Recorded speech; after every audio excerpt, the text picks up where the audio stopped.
Step into analysis, please. Welcome back, everybody. Today we're discussing Westworld Season 4, Episode 4, Generation Loss. This episode was a wild ride that reminded me just how good those big reveals can feel when they are built correctly. For me, this was the best episode in a long time, and it reminded me of all of the reasons that I started watching the show in the first place. It's what makes this show so compelling to watch. Season 2, Episode 4 still carries that 5-star throne of my favorite episode, but Generation Loss was an absolute ocean of storytelling. So let's dive into it.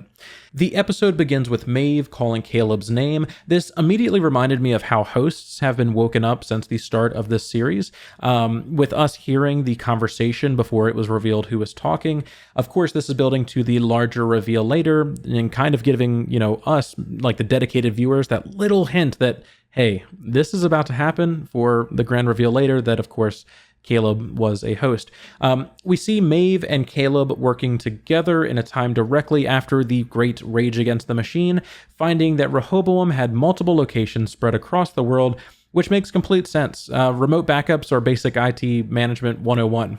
But with that being destroyed, this also highlights the possibility that we are still on that end of humanity timeline that Caleb was about to upload into the system during Season 3. It's curious what the larger picture would be if we're still stuck on that projected course with the strategy that was seemingly deleted in the finale of Season 3. But it's even more interesting to me that the times seem to line up perfectly. Perhaps Hale was using the other sites to produce this new timeline, or perhaps the strategy foresaw this exact same plan happening, and Hale was simply creating the steps for that to happen.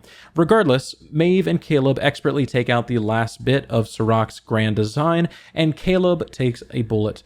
He misquotes Kanye West, and Maeve hacks into Caleb's limbic system and allows him to feel freedom one last time before the scene ends and we come to Caleb being captured by Halores. We learn that her park is meant to turn people into hosts that carry the human control disease around the world, making it much easier for her to control the world.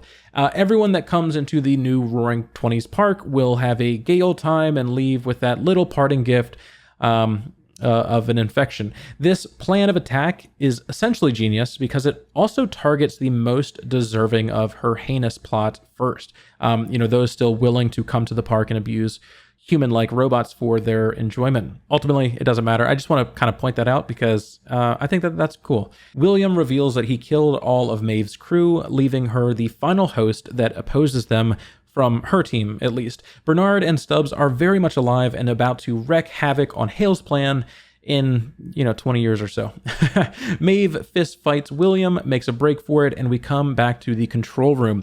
It was odd that she didn't try to hack his individual control unit, but the dialogue a few moments later kind of show that William does not believe that this is possible because Hale has made some upgrades. I'm hoping that this is simply closing the backdoor mesh network that all hosts subconsciously have access to, but I doubt that we'll ever get a confirmation on exactly why she can't access his mind, aside from, again, just the upgrades. Now, you probably noticed right away the tower on this screen. Further confirmation that we're seeing a progression of the system with the timeline taking place over years. This is, of course, literally revealed later on when, of course, everything gets revealed. Maeve, instead of hacking William, takes over the entire system, turning her ears off and overloading the frequency generator to completely wreck shop. This allows Caleb and Maeve to capture Hale, leaving the infected flies to roam free, along with William, which feels like kind of an oversight on Maeve's behalf, but hey, bulk apperception can only go so far. We return to Christina waking up, oversleeping her allotted amount, and appearing to have some kind of nightmare impacting her sleep. It is never described, but we can see by this fidgeting that is kind of what it's implying. The friend enters, and we see the room overall in chaos. This vanity has a cool light instead of literally every vanity that I've ever seen, I think, using a warm light. They then talk about neither of them being able to sleep, relating to a continued issue with nightmares. Maya talks about a pesky fly landing on her food in this dream. The way this dream is described is 100% how we've seen the flies behave with people that were infected, with one fly resisting being shooed away until more come and overwhelm that person. At this moment, I believe fully that Maya is a human that has been infected by the flies, and those nightmares are the remnants of the real world that happened to her family. After all, Halloris says that the people infected would believe that they had a grand old time at Westworld, but would leave infected by the flies with no memory of it happening. So I fully believe that this is how Maya came to be infected, and what she's dreaming about or having nightmares about is the actual story of her, being a child and succumbing to this infection. Christina here has absolutely nothing to say in relation to her friend's traumatic dream. I still believe that she is innocent, but as we see later, her actions at Olympiad very much relate to the control of humanity. I think the reason she doesn't have anything to say is that she can't relate to it. Being recreated in Dolores' image and not actually a born human that the flies would have ever gone after, I still think that she is an upgraded host, as we have once again gotten confirmation that Hale is upgrading the source code overall. But if she was born, however that process looks like, we know that it was done once she felt that all of the jackals could no longer hurt her babies. Also, can we talk about how accurate our theories have been this season? I mean, score 1 for the HaxDogma community. Thank you everyone who comments and participates in the overall conversation. I could not do this without y'all. But back to the story. Maya wants to drag Christina out tonight, revealing in the end that it was more for her benefit, stressing how shaken up she was during this nightmare. Maya uncovers the painting of the tower, unaware of what this was, in the main city where it is revealed to be later on. So she absolutely should know what this is. However, I do not think that humans can see it, or I don't think that people or entities can that aren't programmed or given permission to see it can see it. But more on the tower later on. We return to Bernardy Boy. They discuss Bernard and Stubbs' fate. C/Frankie trusting them more than anybody else. Stubbs goes with the main force as collateral, and Bernard jokes that it probably does not end well for him. During this conversation, we see the resistance leader wanting to go after another outlier that is still unnamed, but it does show how important they are to this story and may help us figure out what's going on with William and Caleb in their respective timelines. This egregiously flamboyant moment happens, once again pushing the Hollywood agenda down our throats. And hey, it's working. I'm now 69% gayer than I was before I started watching Westworld. Way to go, team. We return to Maeve taking out the town crier, who is offering 2 Cs to anyone who could do his mission. Now, I understand the context of the phrase 2 Cs. They are offering some kind of reward, but I've looked online and I really don't know what a C is. If someone does, please post in the comments below.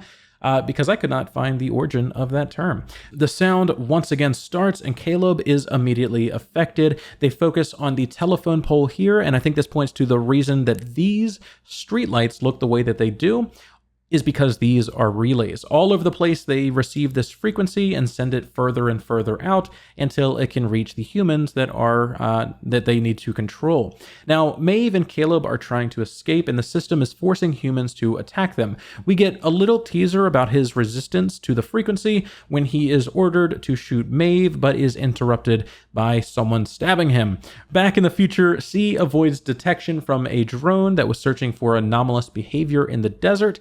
And Bernard does more weird Bernard things that show we are still on the right timeline. The frequency of which Bernard is doing this and checking to make sure things are still on track is quite interesting. It makes me believe that we are 100% going to be left not knowing if the plan worked or not this season. Like it's all going to go perfectly smooth up until the last episode, and then all chaos will break loose and the plot to save humanity will be left up in the air until season 5. I feel like that would create the most amount of drama, which is good. Not a fan of cliffhangers per se, but I really believe that the show hasn't exactly utilized them before. Season 1 is really debatable. Honestly, every season feels like its own unique thing without too much information being left up in the air until a reveal later on. But I believe that this show could utilize this exact thing to make the final season so much more grand. Christina and Maya have their drink, and look at this.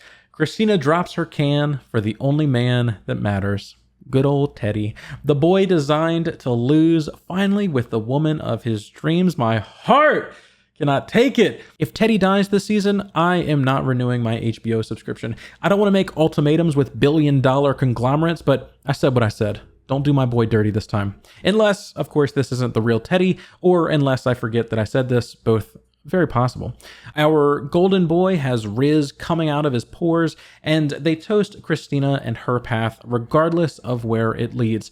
This final bit showing us without any doubt that this is our Teddy, wanting the very best for Dolores, even if it is not with him. But for this to be the real Teddy, who was last seen entering the Sublime, that would mean that Hale and William must have already found the encryption key and entered the Sublime. However, Bernard has the key. So this is either some time after Bernard's storyline, which is entirely possible, or this is not the real Teddy. We know that hosts can be recreated from the memories of other hosts, so it's not impossible that this is simply the approximation of Teddy and not the host mind that was uploaded to the Sublime. The fact that a human that is infected with the fly control system suggests, Christina to give this guy a chance and come out tonight. This is what gives me the most amount of doubt that this is the real Teddy, because this would have been an issue or an order issued by Hale or whomever is currently controlling the tower in this timeline. And I think the fact that Teddy during this conversation does make Christina uncomfortable multiple times, even if it was briefly, it could be a sign that she needs to trust her gut, and we need to see these overreaching comments as bright red flags. I am so torn. I want this to be Teddy, the real one, but there is still a very real possibility that this is a trap by Hale to get something from Christina. The maze appearing a few episodes ago in this conversation about breaking out of our daily loops makes me believe that they are trying to awaken Christina for a yet-to-be-revealed reason. We then return to Maeve and Caleb and Hale driving through the countryside, enjoying just each other's company, I think. His wound now is revealing what exactly happened to him and Maeve all of those years ago. From his perspective, he was hurt, believing that she had just left him behind for all of those years. She talks about her fear of his death causing her to stay with him for many weeks while he was in a comatose state. The mortality of mankind has never been something that she cared about before this, and that cruel realization of our final moments really hit her hard. Once she realized that he was going to make it and had a chance to be free from the fight, she left hoping that he would start a new life with, whomever. She was resigned to spend eternity comforted by the love that she once felt for her daughter, but something changed, and she was curious about what Caleb was doing. She found him, causing Hale to also find him, and causing the events to unfold on this timeline, which means they were resigned to leave Hale to take control. Or perhaps they didn't fear her anymore now that the last of Rehoboam was destroyed. It's not clear, but ultimately Maeve's curiosity leads to his life being thrown back into chaos, and she needed to confess that as he sits there bleeding out. They arrive at the demolition site, showing a park expansion effort. It has already been started for this new park, which reminds me of Ford in season 1. Also, the post-credit or episode breakdown that the showrunners do. This was a direct inspiration for this moment. William is basically Jason Voorhees, and he makes a stand, while Caleb is going to call his people for help. We see this screen briefly showing the frequency that Caleb is trying to communicate on, once again highlighting the importance of this technology throughout the season. Caleb connects with his people, and the dialogue was masterfully created to keep us questioning if the people that were coming to help him or coming to help Hale. Of course, later on, we learn that they were not coming to help Caleb. Caleb succumbs to Hale's control and orders him to fire at Maeve. He is able to resist, highlighting the best thing about Caleb: he is an outlier. Now, when we learned this in season 3, this related to him being hard to predict and thus harder for Rehoboam to control. The fact that earlier in this episode, Frankie's good guy force talked about how important it was to go after this other unnamed outlier to add them to the group points, I think, to exactly why. They can still resist control from Hale's system. Now, the fact that they have this information is amazing. I'm glad that it did not die with Caleb, and I'm glad that it still means something in the grand plot of season 3. William is another outlier, and I think this could help us figure out exactly what's going on with him as well. Hale keeps William in this suspended state for some reason. It's thought to be for torture, which is entirely valid, but it could also be because she is trying to figure out the outliers. Caleb being fidelity tested later on does mirror the post-credit scene from season 2 where William returns to the park, and this ends up being his fidelity test. Since the Resistance cares so much about outliers, as noted from the line of dialogue that we got this episode, I think we have to believe that Hale is trying to figure out how to close this gap in her flawless plan. Caleb saves the day very briefly, but this moment of relaxation is then struck down with a single surprise gunshot to Maeve's chest, allowing William to close the gap and sink his knife into her stomach. Now, what's really odd about this is that Maeve knows this pain is programmed pain. This is not a lethal shot or something that should have actually stopped her from doing what she wanted to do. But at the same time, if 6 years of this show has taught me anything, it's that there is no difference of real pain and programmed pain. But we've seen hosts receive non-lethal damage like this and continue pressing on, only stopping when the pearl was destroyed or the connection to the pearl was destroyed. So it's kind of odd that she accepts this as her fate, choosing instead to kill herself and William at the same time, knowing that William could be rebuilt. I don't know. I'm not too sure. The blast knocks Caleb out and he wakes up to Spin Master Hale. And then it gets revealed that C is, of course, Frankie, and this is a complete story that we are seeing over a very long time. Bernard starts the fan-powered digging machine, and of course, the weapon is revealed to be Maeve. Then, plot twist. Hale asks Caleb if he remembers what happens now, and my jaw dropped. Caleb and Maeve don't actually make it out of the lion's den, like I said in my last video. Caleb is revealed to be the 278th version of himself going through fidelity testing of his own. Again, the most pressing question that I have is why she wants to rebuild him. This could be maybe a good faith thing, like after she won and has control of the world, she starts rebuilding humanity that was lost along the way, revealing that maybe her plan was never to simply destroy us as an entity, but build a better world for all of them. Maybe it kind of feels gray and blurs into the lines of other people's motivations. I just don't buy it. Like, this version of Dolores feels too evil. I think she's trying to stop the remaining humans, but their biggest advantage are the outlier minds that she still has, kind of a hole in her system with. She doesn't fully understand how to control them. Honestly, I'm not too sure. Caleb here mirrors James Delos experiencing the cognitive dissonance when it was revealed that he too was a recreation of himself. It's interesting that it's not as bad as James Delos's was, perhaps hinting that in this future, they have achieved, like with the help of Hale and her study and upgrades, they have achieved, or again, maybe just much closer to recreating humanity to this reasonable degree of fidelity outside of just existing in the simulation, being able to once again exist in physical bodies in the real world. She reveals that the parasites had a hard time taking over human minds, leaving room for them to resist at first. So they then went after the children. This concept of children, again, highlighted over and over again. And this time it's shown in a simpler way that it was, they had smooth brains. It was easy to infect them and allow them and the parasite to grow together, nobody the wiser. Halor says that for Caleb specifically, it's been 23 years, with the implication that time did not pass the same for her. Otherwise, she would have just said, yeah, it's been about 20 years. The inclusion of this tiny differentiator of time passing makes me believe that they could have unlocked the sublime or simply recreated the simulation technology outright. Again, she has all of the resources of the world. I feel like that's entirely possible. But again, I feel like it might take away from the importance of the sublime and the other strategy engines that have existed. If she can just make a new one every time, then it kind of makes it a lesser thing, or it's not as important, I guess.